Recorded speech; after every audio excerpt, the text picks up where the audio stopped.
والله ما طلعت شمس ولا غربت إلا وأنت في الحمد لله وكفى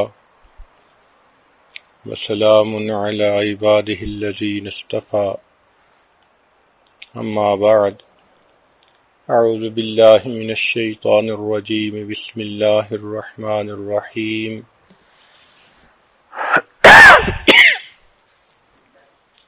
ومن آياته أن خلق لكم من أنفسكم أزواجا لتسكنوا إليها وجعل بينكم مودة ورحمة إن في ذلك لآيات لقوم يتفكرون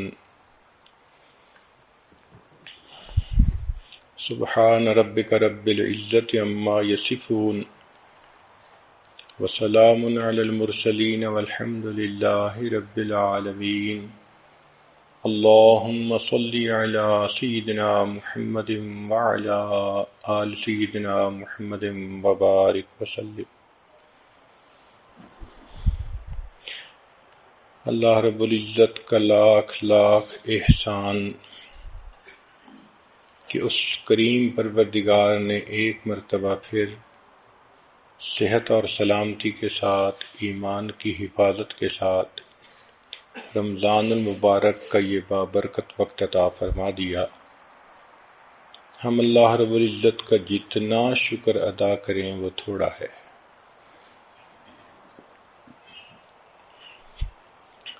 ان مجالس میں کامیاب ازدواجی زندگی کے متعلق بیانات ہوں گے۔ امید ہے کہ مستورات دل کے کانوں سے سنیں گی اور ان اصولوں کو اپنی زندگی میں اپنا کر اللہ کی عبادت گزار نیک مقبول بندی بننے کی کوشش کریں گی۔ قرآن مجید کی جو آیت تلاوت کی گئی،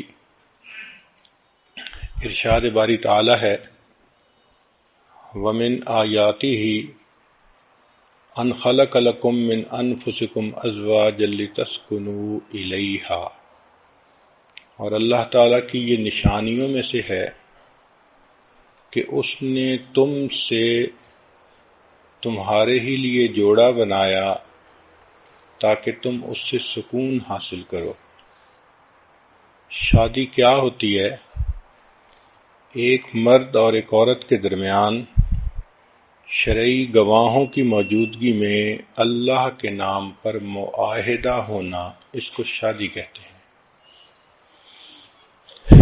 یہ جو ایگریمنٹ ہوتا ہے، نکاح ہوتا ہے، یہ اللہ کے نام پر ہوتا ہے۔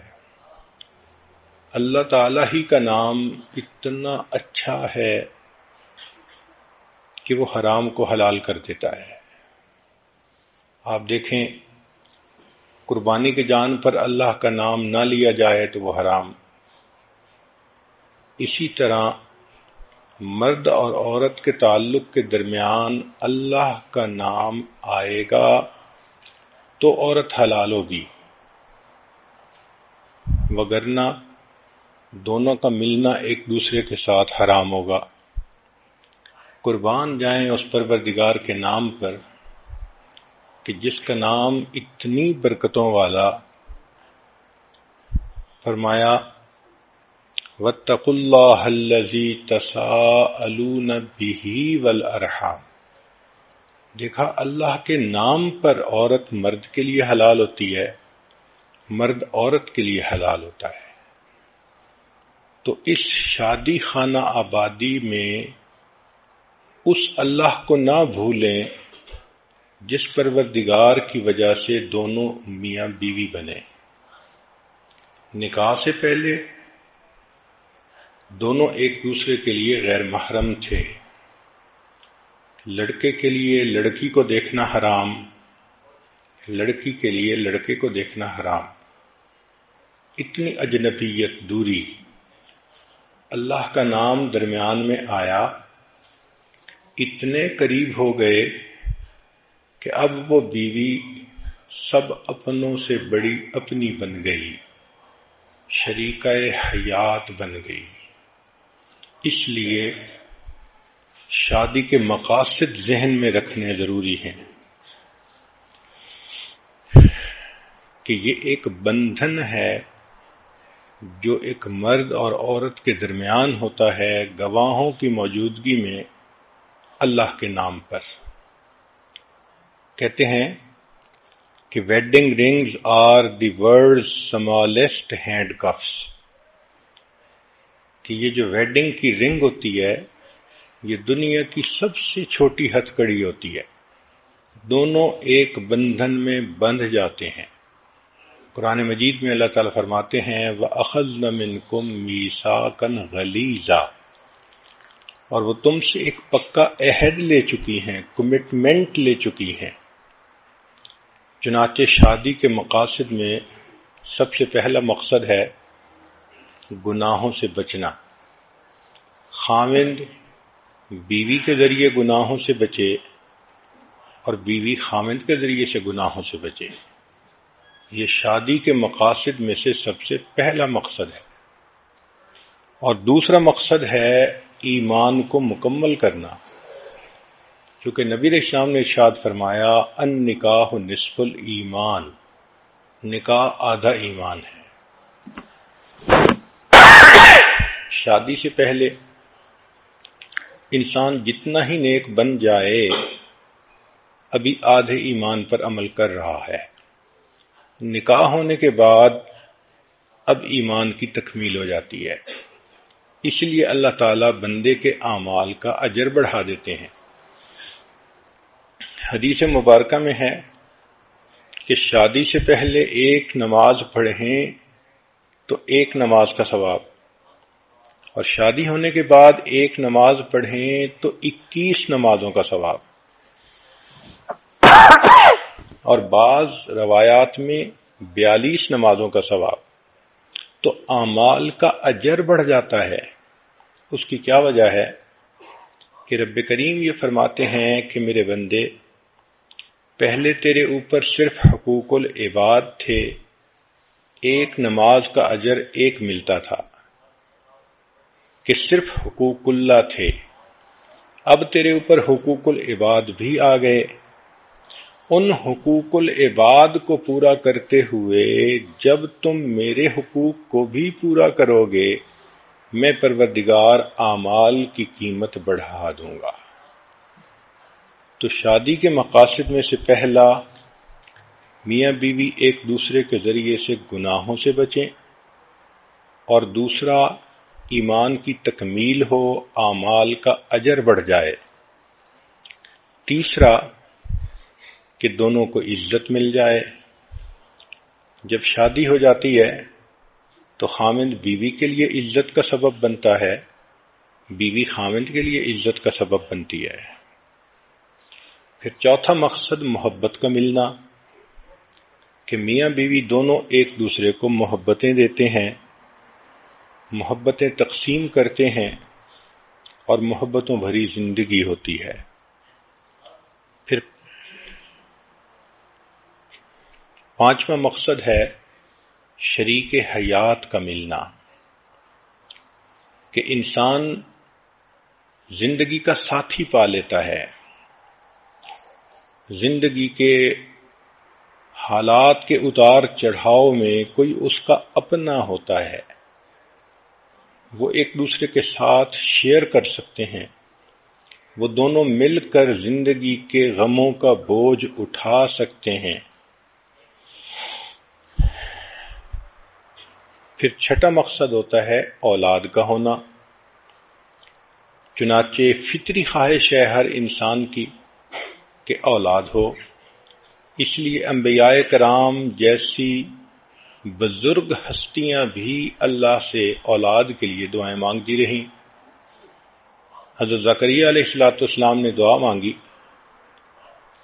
رب انی وہن العظم منی واشتعل الرأس شیبا، اے میرے پروردگار اتنا بوڑھا ہو گیا ہوں کہ میری ہڈیاں بوسیدہ ہو گئیں اور میرے بال سفید ہو گئے. لیکن ابھی بھی میں آپ کے درگاہ سے اس نعمت کے حاصل کرنے میں مایوس نہیں ہوا، میں ابھی بھی دعا مانگتا ہوں۔ تو دیکھو بڑھاپے میں بھی انسان کی یہ تمنا ہوتی ہے، اسی طرح ہر عورت کے دل کی فطری خواہش ہوتی ہے کہ اللہ مجھے اولاد کی نعمت عطا فرمائے۔ اور ساتواں مقصد ہوتا ہے پرسکون زندگی گزارنا۔ اس لفظ کو سمجھنے کی کوشش کریں کہ آج کل ذہنوں میں یہ بات سما گئی کہ کوئی غم ہونا ہی نہیں چاہیے، پریشانی ہونی ہی نہیں چاہیے۔ ایک کافر کی سوچ اور ہوتی ہے، مومن کی سوچ اور ہوتی ہے۔ کافر یوں سوچے کہ کوئی پریشانی نہیں ہونی چاہیے تو وہ سوچ سکتا ہے، مگر مومن تو جانتا ہے کہ دنیا دار المحن امتحان گاہ ہے، اور اس امتحان گاہ میں حالات عدلتے بدلتے ہیں، کبھی اللہ خوشی دے کر آزماتے ہیں، کبھی غم دے کر، کبھی صحت دے کر، کبھی بیماری دے کر۔ تو حالات کے اتار چڑھاؤ کو ایکسپیکٹ کرنا چاہیے۔ دنیا کی زندگی پھولوں کی سیج نہیں ہے، امتحان گاہ ہے۔ آپ کیا سمجھتی ہیں کہ جو دنیا کے بادشاہ ہوتے ہیں ان کو پریشانیاں نہیں ہوتی؟ توبہ توبہ، اتنے پریشان کہ ان کی پریشانیاں کسی شہر کے لوگوں میں تقسیم کر دیں تو شہر کے سارے لوگ پریشان ہو جائیں۔ تو مقصد سمجھیں کہ سکون پانا۔ تو میاں بیوی دونوں پرسکون ہوتے ہیں، اگرچہ تنگی ہو، اگرچہ پریشانی ہو، اگرچہ بیماری ہو۔ تو ان چیزوں کا ہونا الگ بات ہے، اور دلی سکون ہونا یہ الگ بات ہے۔ جب انسان کو یہ محسوس ہوتا ہے نا کہ میں اکیلا نہیں، میرے ساتھ کوئی اور بھی ہے، تو پھر پریشانی نہیں لگتی، پھر دل پرسکون ہوتا ہے۔ اس لیے شریعت نے اتنا خوبصورت لفظ استعمال کیا کہ ایک لفظ سے شادی کا مقصد واضح فرما دیا۔ چنانچہ شادی ہونے کے بعد میاں بیوی مل کر قدم اٹھاتے ہیں، being together, sharing together, doing things together، یہ پھر ان کی زندگی کا اصول بن جاتا ہے۔ اب ہم پر سکون ازدواجی زندگی کیسے حاصل کریں؟ آئیے قرآن مجید کی تعلیمات کو سامنے رکھ کر اس مضمون کی تفصیلات سنیں۔ سب سے پہلے وَمِنْ آیَاتِهِ، اللہ تعالیٰ فرماتے ہیں کہ یہ اللہ کی نشانیوں میں سے ہے۔ تو خاوند بیوی کے لیے اللہ کی نشانی اور بیوی خاوند کے لیے اللہ کی نشانی۔ واقعی اگر اللہ نے میاں بیوی کو نہ بنایا ہوتا تو ہر ایک کی زندگی ادھوری ہوتی، ہر ایک کی زندگی میں خلا ہوتا۔ تو اس سے انسان عزت کرے، خامد بیوی کی عزت کرے کہ میرے اللہ نے اس کو میری زندگی کے لیے بنایا ہے، اور بیوی اپنے خامد کی عزت کرے۔ اور اس بات کو ذہن میں رکھیں کہ ہمارے درمیان جو نکاح کا معاہدہ ہے وہ اللہ کے نام پر ہے۔ اس لیے سورہ نساء پڑھیے تو آپ کو ہر چند آیتوں کے بعد ملے گا واتقوا اللہ، واتقوا اللہ، اللہ سے ڈرو، اللہ سے ڈرو، کیونکہ اللہ تعالیٰ جانتے تھے کہ میاں بیوی کا ریلیشن شپ اتنا ڈیلیکیٹ ہوتا ہے کہ اگر بندے کے دل میں اللہ کا خوف نہ ہو تو وہ ظاہر میں سچا بھی بنتا ہے مگر دوسرے کی دل آزاری بھی کر رہا ہوتا ہے۔ اس لیے اللہ نے فرمایا کہ تم مخلوق کا خیال مت رکھو، تمہارا معاملہ اللہ کے ساتھ ہے جو دلوں کے بھید جاننے والا ہے. So Allah is the witness to all thoughts, intentions and actions. تم جو کر رہے ہو تمہارے من میں کیا نیت ہے اس کو اللہ جانتا ہے. آگے فرمایا وَجَعَلَ بَيْنَكُمْ مَوَدَّةً وَرَحْمَةً، اور اللہ نے تمہارے درمیان محبت پیدا کر دی. مودت کہتے ہیں محبت کو. چنانچہ میاں بیوی کو ایک دوسرے سے فزیکل اور ایموشنل دونوں طرح کی محبت چاہیے ہوتی ہے. اس لیے میاں بیوی آل سیزن فرینڈز ہوتے ہیں. یہ صرف بہار کے دوست نہیں ہوتے، یہ آل سیزن فرینڈز ہوتے ہیں. اور یہ فرینڈشپ آپس میں بلٹ اپ کرنی پڑتی ہے، اس پر انویسٹ کرنا پڑتا ہے. جتنا ایک دوسرے کی خاطر انویسٹمنٹ کریں گے اتنا یہ محبت مضبوط ہوتی چلی جائے گی.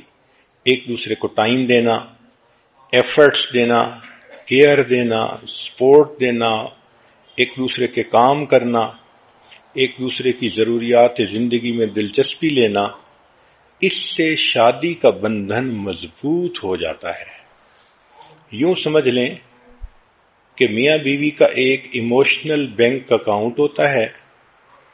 جتنا وہ اس کے اندر ان پٹ ڈالتے رہتے ہیں اتنا ان کی شادی پرسکون ہوتی ہے.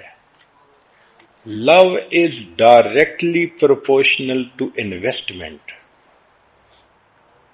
جس چیز پر جان مال وقت لگتا ہے اس کی محبت دل میں آتی ہے. یہ اصول ہے.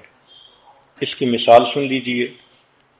ماں بیٹے کے اوپر کتنی انویسٹمنٹ کرتی ہے.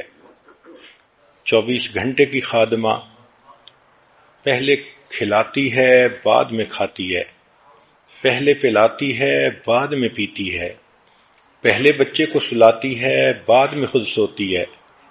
کتنی تھکی ہوئی کیوں نہ ہو، بچے کی آواز آنے پر فوراً اٹھ کھڑی ہوتی ہے اور بچے کی ضرورت کو پورا کرتی ہے.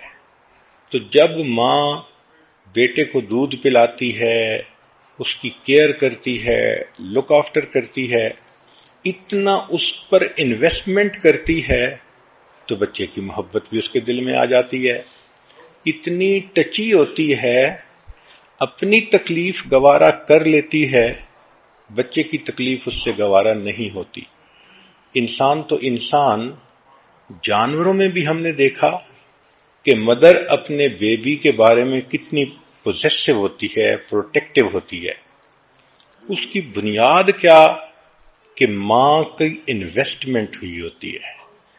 اب ایک ماں کا بیٹا ہو اور اس کو فوراً لے کر کسی اور کے حوالے کر دیں تو آپ دیکھیں گے کہ ان دونوں کے درمیان آپس میں محبت کا رشتہ گہرا نہیں ہوگا. اسی طرح جو لوگ دین کے اوپر جان مال اور وقت لگاتے ہیں ان کے دل میں دین کی عزت آ جاتی ہے، محبت آ جاتی ہے، قدر آ جاتی ہے. آج کے مرد لوگ بزنس پر اپنا وقت لگاتے ہیں، مال لگاتے ہیں، تو ان کو بزنس سے کتنی محبت ہوتی ہے. تو یہ ذہن میں رکھیں کہ جتنا ایک دوسرے کے لیے وقت دیں گے، قربانی دیں گے، ایک دوسرے کا خیال رکھیں گے، ایفرٹس کریں گے، اتنا یہ شادی کا رشتہ مضبوط ہوگا اور یہ محبت گہری سے زیادہ اور گہری ہوتی چلی جائے گی. تو میاں بیوی ایک دوسرے کو اون کریں. جہاں ایک دوسرے کی خاطر قربانیاں نہیں ہوتی وہاں تعلق کمزور ہوتا ہے. چنانچہ ایک واقعہ ہے، ایک لڑکی زینب کی شادی ہوئی اور اس کو ساس ایسی ملی کہ اللہ کی پناہ. چھوٹی چھوٹی بات پہ تنقید کرنے والی، سمجھانے والی، بتانے والی. میاں بیوی آپس میں بہت خوش تھے، مگر ساس ہر وقت کوئی نہ کوئی مشورہ دیتی تھی کوئی پوائنٹ نکال لیتی تھی جس سے اس بچی کا دل دکھتا تھا، اس کا دل تنگ ہوتا تھا۔ چنانچہ 1 سال اس نے جب گزارا تو اس نتیجے پر یہ پہنچی کہ اس ساس کی موجودگی میں میری زندگی کبھی خوش نہیں گزر سکتی۔ تو اس کے دل میں ایک نفرت آ گئی، دشمنی آ گئی، عناد آ گیا۔ یہ ایک آنکھ اپنی سانس کو نہیں دیکھنا چاہتی تھی، اس کا دل چاہتا تھا زمین پھٹے اور یہ بوڑھی عورت اندر اتر جائے، میری جان چھوٹ جائے اس سے۔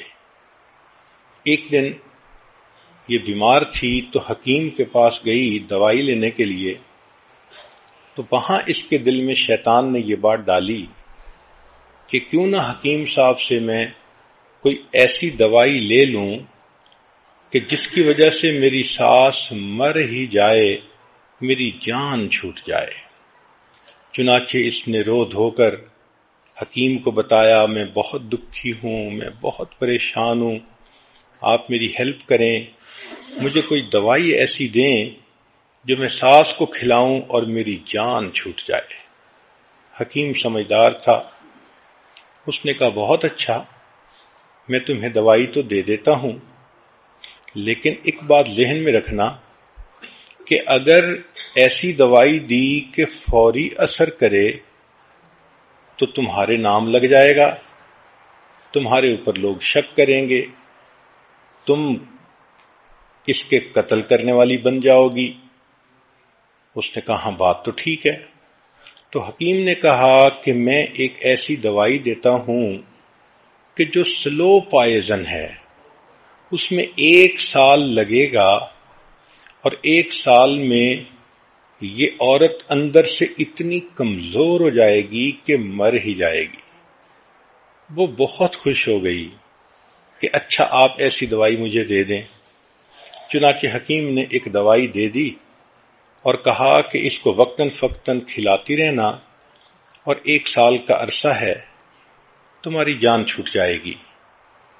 اب دلہن سمجھتی تھی کہ میرا مسئلہ حل ہو گیا، مگر حکیم صاحب نے ایک مشورہ اور دیا کہ دیکھو، چونکہ یہ کام آپ خود کر رہی ہو تو دنیا آپ کو مجرم نہ سمجھے، اس لیے اب کوشش کرو کہ اس بوڑھی کی خدمت زیادہ کرو، اس کے قریب ہو جاؤ، اس کو اپنا بنانے کی کوشش کرو، تاکہ دنیا والے بھی یہ دیکھیں کہ تم تو اس کو بہت اہمیت دیتی تھیں، خدمت کرتی تھیں، اچھا وقت گزارتی تھیں، تو تمہارے اوپر کوئی شک بھی نہیں کرے گا۔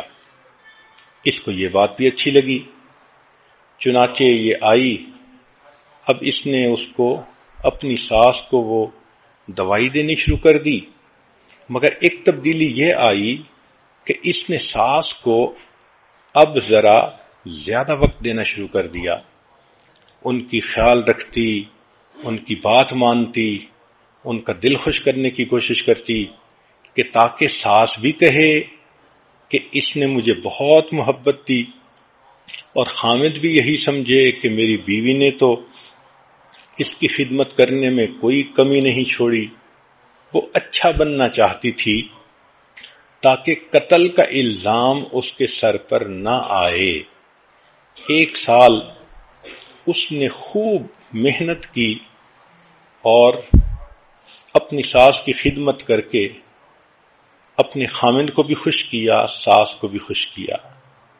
لیکن جب 1 سال گزرنے کے قریب آیا تو جب وہ تنہائی میں بیٹھ کر سوچتی کہ اب میری ساس مر جائے گی، تو اب اس کے دل کو خوشی کی بجائے غم ہوتا، کیونکہ اب قریب ہونے کی وجہ سے اس کو محبت ڈیولپ ہو چکی تھی۔ چنانچہ 1 سال کے بعد وہ روتی ہوئی پھر حکیم کے پاس آئی اور کہنے لگی کہ پلیز آپ مجھے اس زہر کا کوئی اینٹی ڈوٹ دے دیں، میں نہیں چاہتی کہ میری ساس مرے، وہ اتنی میرے ساتھ اچھی ہو گئی ہے، میں اس کے ساتھ اتنی کمفرٹیبل فیل کرتی ہوں کہ میں نہیں چاہتی کہ وہ فوت ہو۔ جب اس نے یہ کہا، تب حکیم صاحب نے بتایا کہ بہت اچھا، میں نے اس کو زہر نہیں دی تھی، ایک عام دوائی دے دی تھی تاکہ تمہارے دل کو تسلی رہے کہ زہر دی جا رہی ہے، لیکن جو میں نے تمہیں نصیحت کی تھی کہ ساس کی خدمت کرو، وقت دو، اس کی بات مانو، اصل تو یہ بنیاد تھی۔ پہلے تم نے انویسٹمنٹ کوئی نہیں کی ہوئی تھی، تمہیں اس کی بات بری لگتی تھی، وہ تمہیں سمجھاتی تھی تمہارے فائدے کی نیت سے اور تمہیں زہر چڑھتا تھا۔ اب جب تم نے اپنے آپ کو سمجھا کر اس کی خدمت کرنی شروع کر دی تو اب تمہارے درمیان محبت پیدا ہو گئی۔ پریشان نہ ہونا، تمہاری ساس ابھی نہیں مرے گی، اپنی طبعی زندگی گزارے گی۔ اب اس لڑکی کے آنکھوں سے پھر آنسو آ گئے، یہ غم کے آنسو نہیں تھے، یہ خوشی کے آنسو تھے۔ تو سوچئے کہ عورت اگر تھوڑا سا اپنے دل کو صبر دے اور پھر خدمت کرے، محبتیں تقسیم کرے تو حالات خود بخود ٹھیک ہو جاتے ہیں، جو مخالف ہوتے ہیں وہ بھی موافق ہو جاتے ہیں۔ ساس پہلے بھی اچھا چاہتی تھی، سمجھاتی تھی، لیکن یہ سینسٹیو بہت ہو گئی تھی، بات نہیں سننا چاہتی تھی۔ اب جب اس نے اس کی بات سنی شروع کر دی تو ساس بھی بیٹیوں کی طرح اس سے محبت کرنے لگ گئی۔ چنانچہ اس لڑکی اور اس کی ساس کے درمیان محبت مثالی محبت بن گئی۔ اللہ اکبر کبیرہ۔ تو اس لیے میاں بیوی کے درمیان بھی جو محبت ہوتی ہے وہ بھی انویسٹمنٹ ہوتی ہے۔ بیوی خامند کے لیے اپنا ٹائم انویسٹ کرے اور خامند اپنی بیوی پر انویسٹمنٹ کرے تو یہ محبت پھر مضبوط سے مضبوط تر ہوتی جائے گی۔ دوسری بات شریعت نے کہی مودتم و رحمہ، اور تمہارے درمیان ہم نے رحمت کو رکھ دیا۔ دیکھیں، جوانی میں میاں بیوی کی محبت میں ایک دوسرے کی جنسی ضرورت کا بھی عنصر شامل ہوتا ہے، لہذا اگر میاں بیوی جھگڑا بھی کریں، ناراض بھی ہوں، تو شام کو پھر دونوں اکٹھے ہوتے ہیں، خامند کو بیوی کی ضرورت، بیوی کو خامند کی ضرورت۔ لیکن جب بڑھاپا آ جاتا ہے تو اس وقت یہ جنسی ضرورت کا پہلو نہ ہونے کے برابر ہو جاتا ہے، تو اس وقت تو ایک دوسرے کے ساتھ اگر جھگڑا ہو تو نفرتیں پکی ہو جاتی ہیں۔ تو شریعت کی خوبصورتی دیکھیے کہ اللہ رب العزت نے ایک دوسرا لفظ استعمال کیا کہ تمہارے درمیان مودت بھی رکھ دی اور رحمت بھی رکھ دی۔ رحمت کہتے ہیں کہ اب تم ایک دوسرے کے ساتھ جو زندگی کا اتنا عرصہ گزار چکے، اب اس کی قدردانی کرو اور اس کی وجہ سے ایک دوسرے کے ساتھ درگزر کا معاملہ کرو۔ تو رحمہ is to give without asking to return, اس کو رحمت کہتے ہیں۔ یعنی جو آپ اپنی جوانی میں ایک دوسرے کے لیے انویسٹمنٹ کر چکے ہیں اس کو آنر کریں، اس کا احساس کریں۔ خامند یہ سوچے جب یہ میرے پاس آئی تھی، چھوٹی عمر تھی، خوبصورت تھی، اب اتنے بچوں کی ماں بن گئی، اب اس کی وہ صحت نہ رہی، وہ خوبصورتی نہ رہی، اس نے تو اپنی لائف ہی انویسٹ کر دی، تو اس کی قدر ہونی چاہیے۔ بیوی بھی سوچے کہ میرے خامند نے مجھے سایہ دیا، مجھے گھر دیا، مجھے عزت دی، یہ میرے اتنے بچوں کا باپ ہے، اب اگر یہ بڑھاپے میں ذرا سینسٹیو طبیعت کا مالک بن بھی گیا ہے تو کوئی بات نہیں، مجھے برداشت کرنا چاہیے۔ تو رحمت کا لفظ، سبحان اللہ، ایک دوسرے کی قدردانی کرنا اور گزرے ہوئے وقت کا لحاظ کرنا۔ چنانچہ ایک آدمی جو دفتر کے اندر اچھی پوسٹ پر تھا، اس کے دفتر میں ایک لڑکی سیکٹری بنی جس کا نام للی تھا۔ تھوڑے دنوں کے بعد یہ افسر صاحب اس لڑکی کے ساتھ برے تعلق کے اندر گرفتار ہو گئے۔ اب اس کے دماغ میں ہر وقت وہ لڑکی سمائی ہوئی ہوتی اور اس کا جی چاہتا کہ بس میں ابھی شادی کروں۔ لڑکی کی ریکوائرمنٹ یہ تھی کہ تم پہلی بیوی کو طلاق دو پھر میں شادی کروں گی۔ چنانچہ اب اس نے گھر میں آ کر اپنی خوشیوں بھری شادی شدہ زندگی کو خود خراب کرنا شروع کر دیا۔ بیوی کے ساتھ برے طریقے سے بول رہا ہے، اس کو اگنور کر رہا ہے، اس کے کاموں میں دلچسپی نہیں لے رہا، بچوں کے سامنے اس کو ڈانٹ ڈپٹ کر رہا ہے۔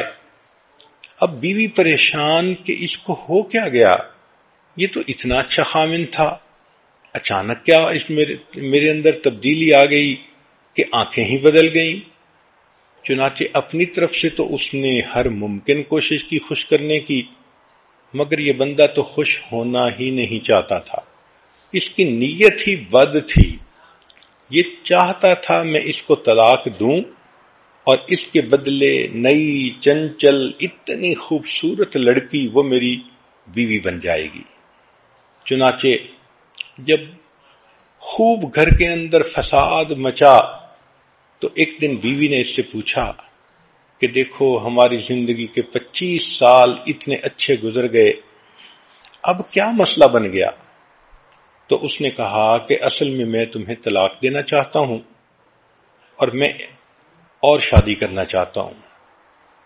بیوی نے پوچھا کیوں؟ اس لیے کہ وہ زیادہ خوبصورت ہے، کم عمر ہے، نوجوان ہے، میں خوشیاں چاہتا ہوں۔ اب بیوی نے سمجھانے کی کوشش تو بہت کی، مگر خامن کے تو دماغ میں کچھ اور ہی شیطانیت بھری ہوئی تھی۔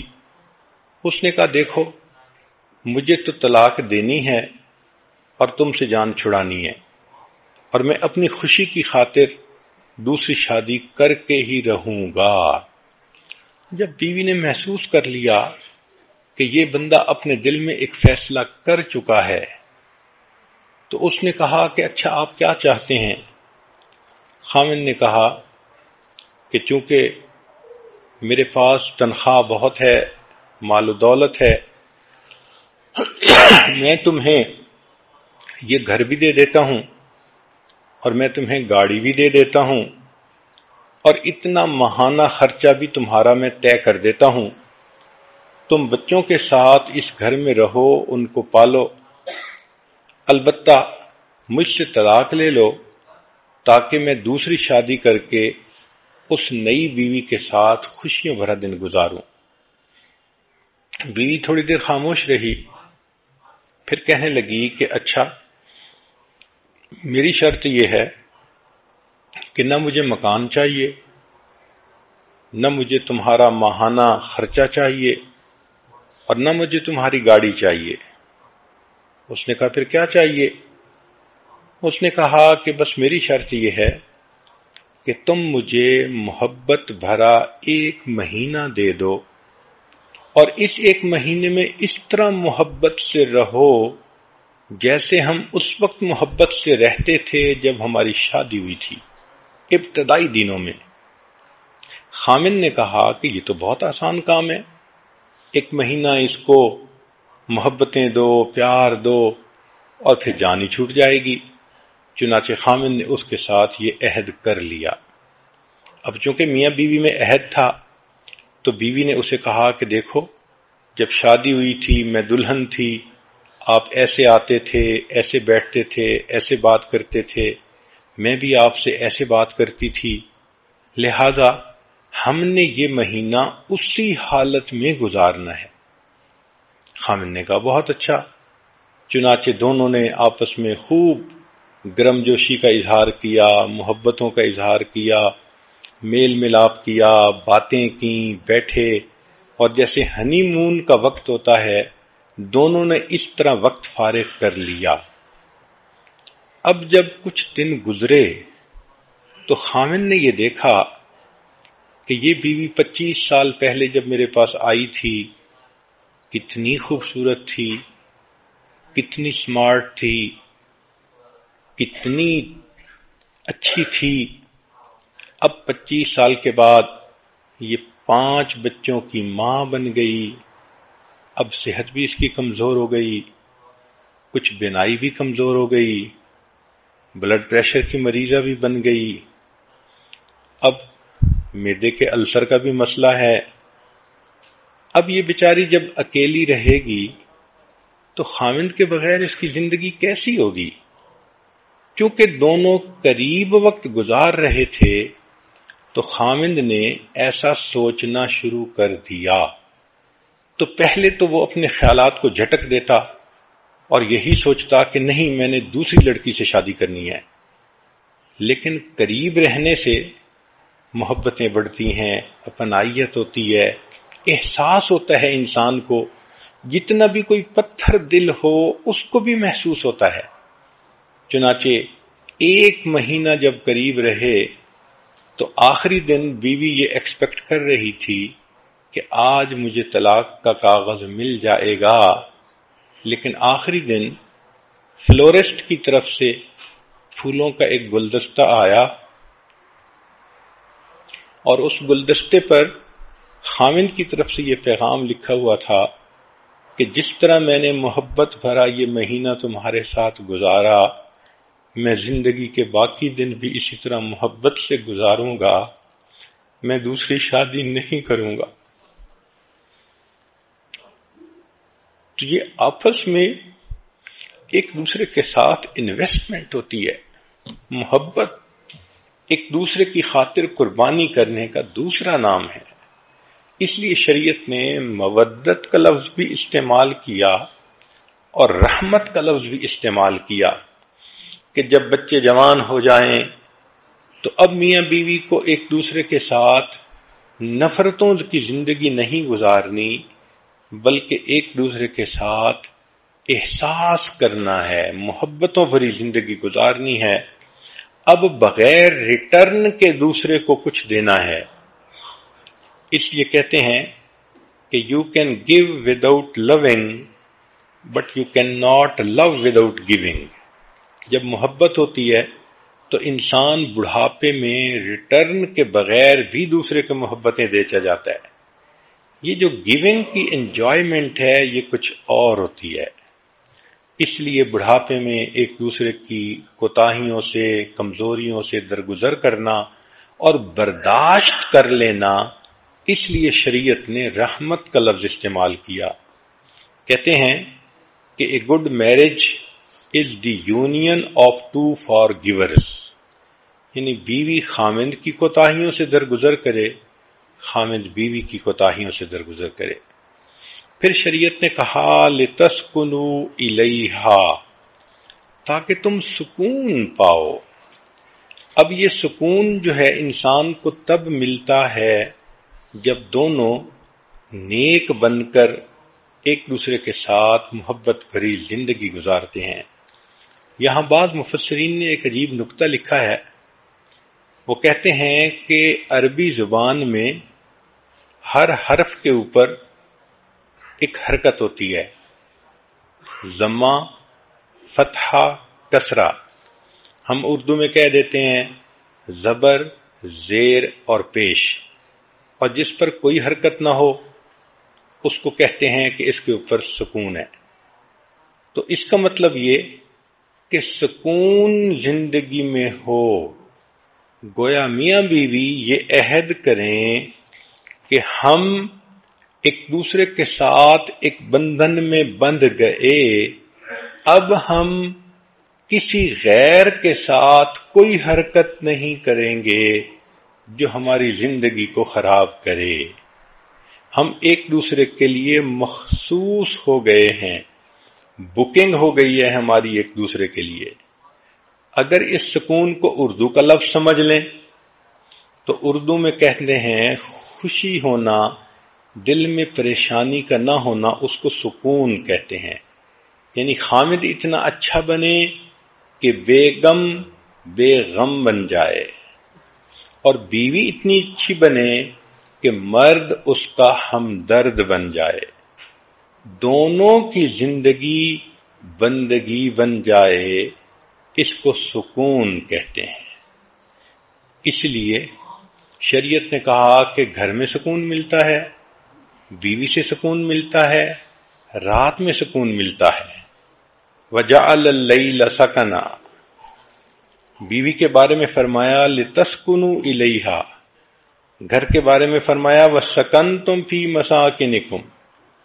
تو انسان اگر پرسکون زندگی گزارنا چاہتا ہے اپنے گھر میں اپنی بیوی کے ساتھ دن رات کا وقت گزارے، تب اس کو پرسکون زندگی گزر سکتی ہے۔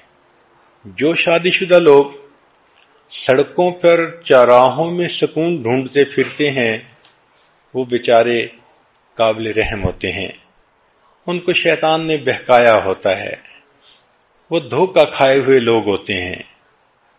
بھلا سڑکوں پہ سکون کہاں ملتا ہے؟ ہوس ملتی ہے، حسرت ملتی ہے، پریشانی ملتی ہے، اللہ کے ہاں ناکامی ملتی ہے۔ سکون تو ملتا ہے اس طریقے سے زندگی گزارنے پر جو طریقہ ہمیں شریعت نے بتایا ہے۔ چنانچہ قرآن مجید کی تعلیمات پر غور کریں تو شریعت نے کہا ہن لباس لکم وانتم لباس لہن، خاوند بیوی کا لباس ہے اور بیوی خاوند کے لیے لباس ہے۔ اب دیکھو یہ خوبصورتی ہے شریعت کی کہ ایک لفظ میں میاں بیوی کے تعلق کو ڈیفائن کر دیا گیا۔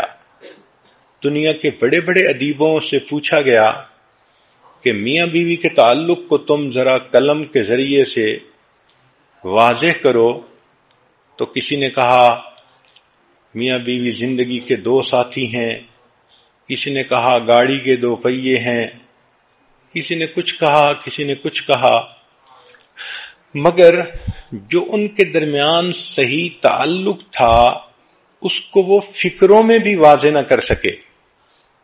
قرآن مجید کی خوبصورتی دیکھیے، ایک فکرہ نہیں، ایک لفظ کے اندر حقیقت کھول دی۔ خاوند کو بیوی کا لباس کہا، بیوی کو خاوند کا لباس کہا۔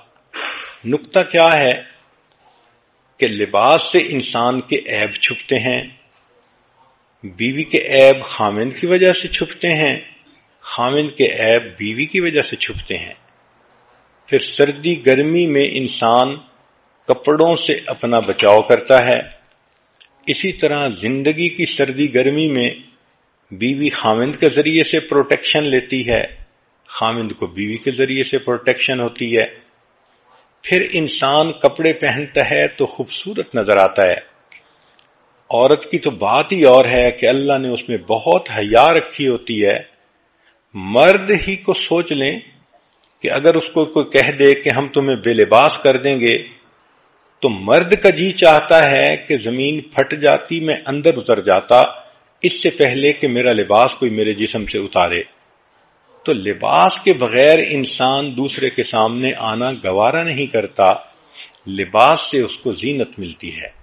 تو میاں بیوی بھی ایک دوسرے کا لباس ہیں، ایک دوسرے کی زینت ہیں۔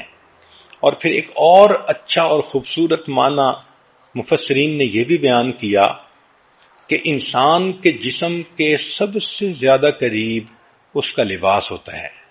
آپ غور کریں تو لباس سے زیادہ تو انسان کے قریب اور کچھ نہیں ہوتا، لباس جسم کے ساتھ چپکا ہوا ہوتا ہے، اس طرح جسم ساتھ ہوتا ہے۔ تو شریعت نے کہا کہ دیکھو جس طرح لباس تمہارے جسم کے قریب ہے، اس طرح شادی ہونے کے بعد میاں بیوی کے اتنا قریب اور بیوی خاوند کے اتنا قریب، دونوں لباس کی طرح ایک دوسرے کے ساتھ اکٹھے ہیں، دونوں ایک ہیں۔ اس لیے کہتے ہیں کہ chains do not hold a marriage together, it is threads, hundreds of tiny threads which sew husband and wife together through years. سال گزرتے ہیں، میاں بیوی ایک دوسرے کے ساتھ محبتوں بھری زندگی گزارتے تو یہ سوئی دھاگے کے جیسے ٹانکے لگ جاتے ہیں اور چیز جڑ جاتی ہے، اس طرح میاں بیوی کے دل جڑ جاتے ہیں۔ شادی میں یہ کوتاہی کی جاتی ہے کہ خاوند چاہتا ہے بس بیوی آئیڈیل ہو اور اپنی ذمہ داریاں پوری کرے، خود نہیں سوچتا کہ مجھے بھی تو آئیڈیل بننا چاہیے اور مجھے بھی تو بیوی کی ضروریات کو پوری کرنی چاہیے۔ تو یہ جو ہوتا ہے نا کہ دوسرے سے ایکسپیکٹیشن زیادہ رکھنا اور خود نہ کرنا، یہ شادی کے فیلیور کا بڑا سبب ہوتا ہے۔ اس لیے کہتے ہیں کہ success in marriage does not merely come through finding the right mate but through being the right mate. ہم شادی کے بعد اچھے ساتھی خود بنیں گے تو پھر دوسرا بھی انسان اچھا بن جائے گا۔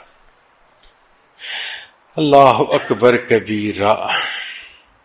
تو یہ شادی جب ناکام ہوتی ہے تو شادی ناکام نہیں ہوتی، لوگ ناکام ہوتے ہیں، دو بندے ناکام ہو جاتے ہیں اپنی زندگی کے مقصد میں۔ اس لیے میاں بیوی ایک دوسرے کے ساتھ محبت پیار کی زندگی گزاریں۔ ہمارے حضرت مرشد عالم رحمت اللہ علیہ فرمایا کرتے تھے، جہاں محبت موٹی ہوتی ہے وہاں عیب پتلے ہوتے ہیں، اور جہاں محبت پتلی ہوتی ہے وہاں عیب موٹے ہوتے ہیں۔ جب محبت کمزور ہوتی ہے تو خاوند کو بیوی میں بہت کوتاہیاں نظر آتی ہیں اور بیوی کو خاوند میں بہت کوتاہیاں نظر آتی ہیں۔ اس لیے کوشش یہ کریں کہ یہ محبت مضبوط ہو تاکہ کوتاہیاں نظر ہی نہ آئیں اور انسان پیار کی زندگی گزارے۔ کہتے ہیں کہ ایک شخص تھا جس کا نام تھا مجنون۔ ویسے تو قیس اس کا نام تھا، قیس کہتے ہیں عقل مند کو، تو یہ عقل مند نوجوان تھا، مگر ایک لڑکی پر فریفتہ ہو گیا جس کا نام لیلا تھا۔ ایسا دل دے بیٹھا کہ بیچارہ اپنے آپ سے ہی گیا، ہر وقت لیلا کی خیال، لیلا کی سوچ، لیلا کی باتیں۔ چنانچہ اس کے تذکرے بہت لوگوں میں مشہور ہو گئے۔ تو ایک حاکم وقت تھا، اس نے جب یہ سب سٹوریز سنی تو اس نے کہا کہ میں لیلا کو بلا کے دیکھوں تو صحیح کہ وہ کتنی خوبصورت ہے جو ایک مرد اس کے اوپر اتنا عاشق ہو گیا۔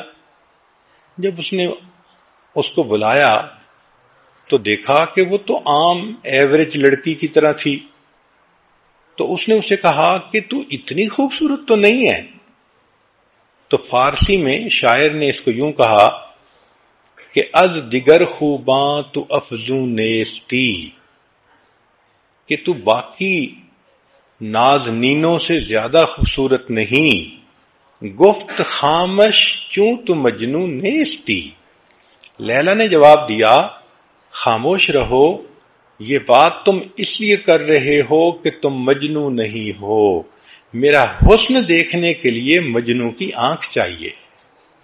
تو بات تو اس نے بہت سچی کی کہ مجنو کی آنکھ سے اگر بیوی کو دیکھو تو بیوی لیلا نظر آئے گی، پھر بیوی مس یونیورس نظر آئے گی، پھر بیوی کائنات کی سب سے زیادہ خوبصورت عظیم ہستی نظر آئے گی۔ آنکھ میں محبت ہونی چاہیے۔ اس لیے شریعت کہتی ہے کہ محبت ایک دوسرے کے ساتھ ہو تو پھر عیب پتلے ہو جاتے ہیں۔ ایک مرتبہ مجنو کو اس کے باپ نے کہا، بیٹا تیری وجہ سے میری بہت بدنامی ہوئی، چل میں تجھے حرم لے جاتا ہوں، تو وہاں چل کے توبہ کر تاکہ یہ سب بدنامیاں ختم ہو جائیں۔ تو مجنو اپنے والد کے ساتھ حرم شریف چلا گیا، غلاف کعبہ پکڑ کے باپ ساتھ کھڑا ہے، تو مجنو نے دعا مانگنی شروع کی۔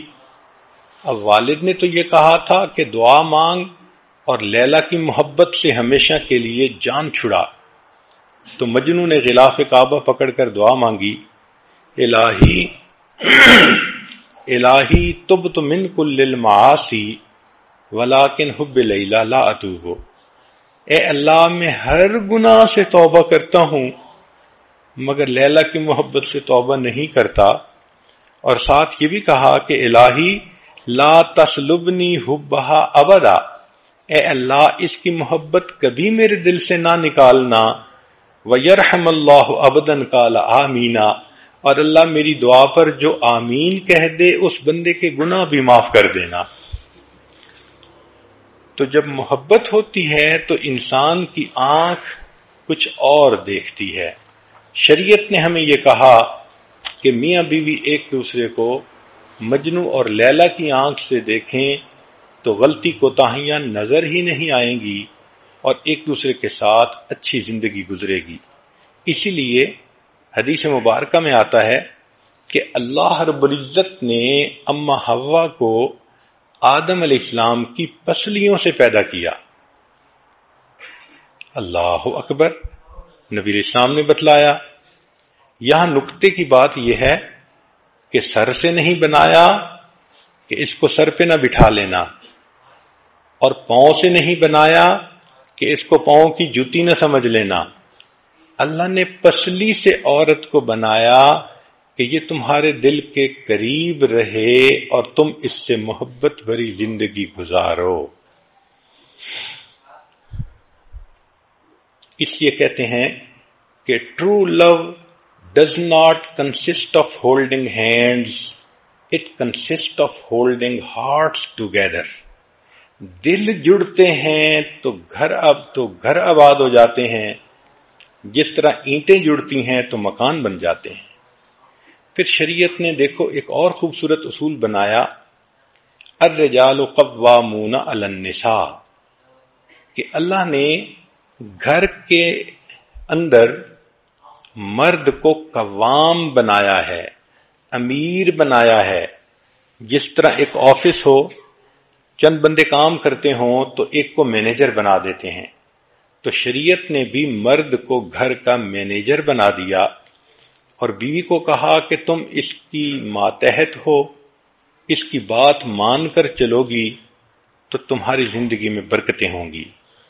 آج ایک بڑی غلطی گھروں میں یہ بھی ہوتی ہے کہ عورت چاہتی ہے کہ حکومت میری ہو، بات میری چلے، خاوند میری انگلیوں کے اشاروں پہ ناچے. یہ ایک بہت بے وقوفی والی سوچ ہے. جس کو رب نے ذمہ دار بنایا تو برکتیں تو اب اسی کے ساتھ ہیں. اس لیے ایک دوسرے کے ساتھ آرگومنٹس کرنا اور اپنی برتری کو ثابت کرنے کی کوشش کرنا، میرے فیصلے زیادہ بہتر ہوتے ہیں، میں زیادہ پڑھی لکھی ہوں، میں زیادہ اچھی ہوں، میرا آئی کیو لیول، یہ سب بے وقوف کی باتیں ہیں. بھئی آپ سب کچھ ہو مگر وہ مرد آپ کا امیر ہے، اور مامور کی کامیابی امیر کی اطاعت میں ہوتی ہے. اللہ تعالیٰ تو یہ دیکھیں گے کہ تم نے خاوند کی فرمانبرداری کتنی کی. اس لیے life is short, don't make it shorter by arguments. کیا ضرورت ہے جھگڑوں میں پڑنے کی، پرسکون زندگی گزاریں. ایک واقعہ سن لیجئے. خالد رضی اللہ عنہ ایک صحابی ہیں، ان کی بیوی کا نام ہے رملہ، اور یہ رملہ حضرت زبیر رضی اللہ عنہ کی بیٹی تھیں، عبداللہ ابن زبیر رضی اللہ عنہ کی بہن تھیں. اسماء رضی اللہ عنہ جو صدیق اکبر عنہ کی بیٹی ہیں، یہ ان کی بیٹی تھیں. چنانچہ رملہ اور خامد آپس میں اچھی زندگی گزار رہے تھے، مگر ان کے خامد خالد رضی اللہ عنہ کو عبداللہ ابن زبیر رضی اللہ عنہ سے کوئی رنجش تھی. وہ کہتے تھے کہ اس کی طبیعت میں سختی زیادہ ہے، یہ دوسرے بندے کی بات کو وزن نہیں دیتے. چنانچہ ایک موقع پہ دونوں اکٹھے تھے گھر میں، یعنی خالد رضی اللہ عنہ بھی تھے اور عبداللہ ابن زبیر رضی اللہ عنہ بھی آ گئے. تو دونوں میں کچھ بات ہوئی تو خالد رضی اللہ عنہ نے کچھ غصے سے اپنے جذبات کا اظہار کر دیا. عبداللہ ابن زبیر رضی اللہ عنہ نے جواب بھی دیا. تو گویا دو مردوں کے درمیان کچھ ہاٹ ورڈز جو تھے وہ ایکسچینج ہوئے. رملہ خاموشی کے ساتھ ایک طرف بیٹھی رہیں. جب عبداللہ ابن زبیر چلے گئے تو خامد نے بیوی کو کہا کہ تمہارا خامد اور تمہارا بھائی آپس میں بحث کر رہے تھے اور تم آرام سے ایک طرف بیٹھی رہیں، کیا مسئلہ تھا؟ تو رملہ نے کہا ہم عورتیں ہیں، اللہ نے ہمیں پھول بنایا ہے کہ تاکہ ہمارے خامد ہماری خوشبو سے لذت اٹھائیں، ہمیں ان جھگڑوں میں پڑنے کی کیا ضرورت ہے۔ اتنا خوبصورت جواب تھا کہ خالد لانو اٹھے اور انہوں نے بیوی کے ماتھے پہ بوسہ دیا اور ان کا غصہ ہی ختم ہو گیا۔ تو عورتوں کو تو ان جھگڑوں میں اور ان چیزوں میں پڑنے کی ضرورت ہی نہیں ہے۔ خامد کا دل جیتیں، محبتوں بھری زندگی گزاریں اور اللہ کی مقبول بندی بن کر وقت گزاریں۔ قرآن مجید پر نظر دوڑائیے تو قرآن مجید نے ایک اور خوبصورت اصول بتایا، فرمایا وَعَاشِرُوهُنَّ بِالْمَعْرُوفِ کہ خامدو تم اپنی بیویوں کے ساتھ اچھے سلوک کی زندگی گزارو۔ مفسرین نے لکھا ہے کہ اللہ رب العزت نے بیویوں کی سفارش کی ہے خامدوں کو، اور نبی علیہ السلام نے بھی سفارش فرمائی۔ اس لیے حدیث پاک میں آتا ہے کہ جب نبی علیہ السلام دنیا سے تشریف لے جانے لگے تو آخری بات آپ نے فرمائی وَمَا مَلَكَتْ أَيْمَانُكُمْ اپنے ماتحتوں کا خیال رکھنا، اور ماتحتوں میں بیوی کا سب سے پہلا نمبر ہوتا ہے۔ تو گویا بیوی کے لیے دو بڑی بڑی سفارشیں ہیں، ایک اللہ کی سفارش ہے اور ایک رسول اللہ صلی اللہ علیہ وسلم کی سفارش ہے۔ اب جس کے دل میں اللہ کی قدر ہے، نبی علیہ السلام کی قدر ہے، وہ تو اس سفارش کا خیال رکھے گا اور اس کی وجہ سے اپنی بیوی کو بہت محبتیں دے گا، بہت پیار سے رکھے گا۔ ہر وقت کی ڈانٹ ڈپٹ، ہر وقت کی سختی، ہر وقت کی بے رخی کی باتیں وہ کبھی بھی ایسا نہیں کرے گا، بلکہ محبت پیار سے رکھے گا کہ میرے مالک نے بھی سفارش کی اور میرے آقا نے بھی سفارش کی، اور جو آج اس سفارش کا لحاظ نہیں کرے گا کل قیامت کے دن اللہ کی رحمت کا وہ حصہ نہیں پا سکے گا۔ کہ میرے بندے تم نے میری سفارش کا دنیا میں لحاظ نہ کیا، اب میں تمہارے ساتھ نرمی کا معاملہ کیوں کروں؟ حضرت تھانوی رحمۃ اللہ نے واقعہ لکھا ہے، ایک بندے کی بیوی سے بڑی غلطی ہو گئی، چاہتا تو طلاق دے دیتا، گھر بھیج دیتا، مگر اس نے دیکھا کہ بیوی بہت زیادہ ریپینٹ کر رہی ہے تو اس نے اس کو اللہ کے لیے معاف کر دیا۔ کچھ عرصے بعد یہ خامد کی وفات ہوئی، خواب میں کسی نے دیکھا تو پوچھا کیا ہوا، تو اس نے کہا کہ اللہ کے حضور پیشی ہوئی، اللہ رب العزت نے فرمایا تم نے اپنی بیوی کو میری بندی سمجھ کے معاف کیا تھا، آج میں تمہیں اپنا بندہ سمجھ کے معاف کر دیتا ہوں۔ تو ہم ایک دوسرے کی غلطیوں سے درگزر کریں گے، اس کے بدلے اللہ ہماری غلطیوں سے درگزر فرمائیں گے۔ تو کامیاب ازدواجی زندگی کے لیے دو نکتے کی باتیں ذرا ذہن میں رکھ لینا۔ ایک تو یہ کہ شادی کے بعد میاں بیوی کو اپنی ایک لینگویج ڈیولپ کر لینی چاہیے، اس کو کہتے ہیں لینگویج آف میرج۔ ایک دوسرے کو محبت کی نظروں سے دیکھنا، مسکرا کے دیکھنا، پیار بھرے لفظ ایک دوسرے کو ایکسچینج کرنا، اشارے کرنا، یہ سب کے سب مل ملا کر ایک لینگویج بنتی ہے جس کو لینگویج آف میرج کہتے ہیں۔ جس میاں بیوی کے درمیان یہ لینگویج ڈیولپ نہیں ہوئی، ان کی زندگی کبھی پرسکون نہیں گزر سکتی۔ تو ایک تو میاں بیوی میرج کی لینگویج کو ڈیولپ کریں، اشارے کنائے ہوں۔ میاں بیوی کے اشارے کنائے تو ایسے ہوتے ہیں کہ شاعر نے لکھ دیا میانے عاشق و معشوق رمزیست کرامن کاتبین را ہم خبر نیست، کہ میاں بیوی کے درمیان ایسے اشارے ہوتے ہیں کہ فرشتوں کو بھی پتہ نہیں چلتا، وہ میسج پاس آن کر جاتے ہیں۔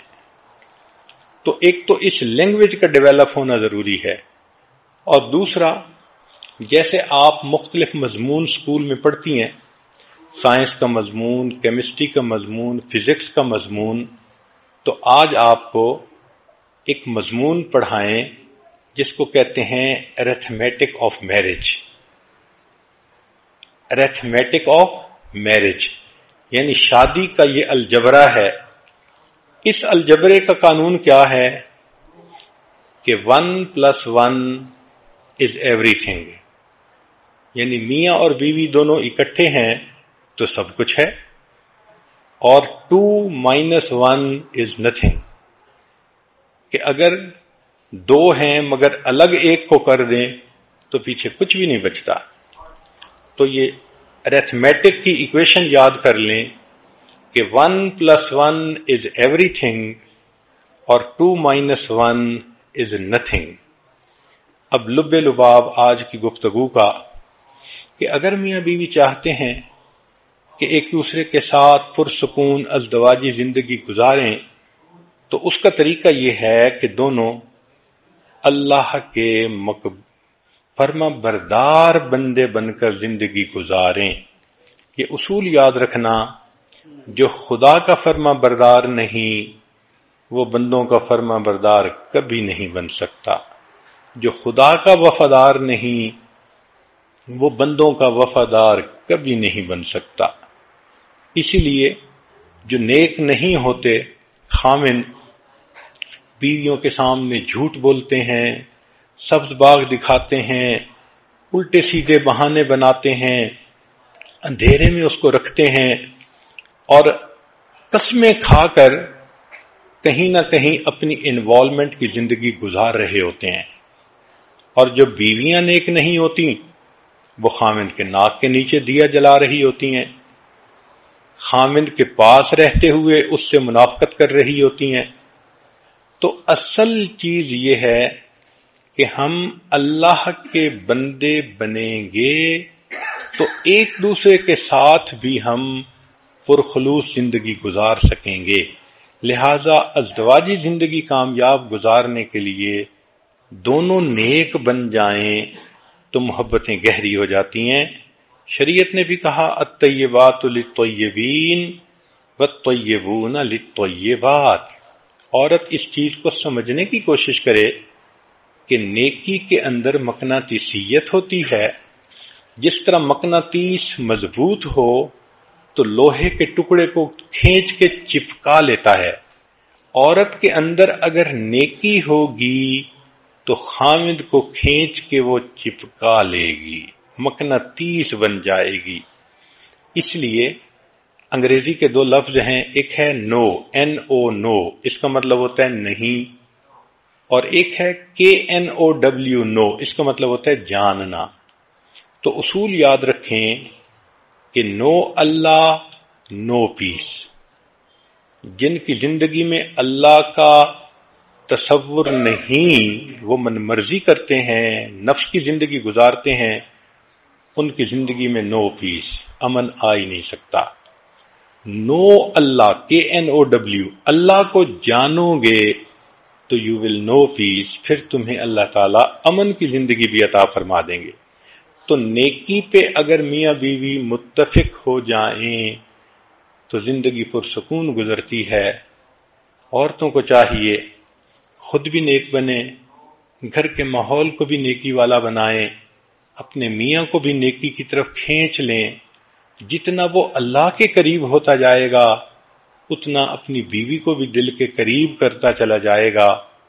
اس لیے کہنے والے نے کہا کہ پیشانی بغیر جھومر کے بھی اچھی لگ سکتی ہے اگر اس پر سجدوں کے نشان ہوں. آنکھیں بغیر سرمے کے خوبصورت لگ سکتی ہیں اگر ان میں حیا ہو. پلکیں بغیر مسکارے کے اچھے لگ سکتی ہیں اگر شرم سے جھکی ہوئی ہوں.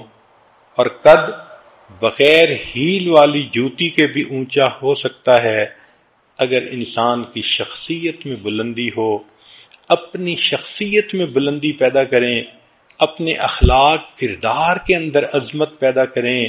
یہ اصل حسن ہے جو پوری زندگی انسان کے پاس رہتا ہے. میں بات کو ختم کرتا ہوں ایک شاعر کے اشعار پر. کیا اچھے شعر اس نے کہے. اگر تم حسن چاہو تو میرے چہرے پہ مت جاؤ، اگر تم حسن چاہو تو میرے چہرے پہ مت جاؤ کہ چہرے بجھ بھی جاتے ہیں، میری قامت کو مت دیکھو کہ قامت ٹوٹ جاتی ہے، طلب ہے حسن کی تو پھر میری گہرائی میں جھانکو۔ میرے اندر جو انسان ہے وہ سب سے خوبصورت ہے، کہ جو اندر کا انسان ہے جب یہ خوبصورت بن جاتا ہے تو پھر انسان آپس میں بھی ایک دوسرے کے ساتھ محبتوں بھری زندگی گزارتا ہے اور اللہ کا بھی مقبول اور پسندیدہ بندہ بن جاتا ہے۔ وآخر دعوانا ان الحمد للہ رب العالمین۔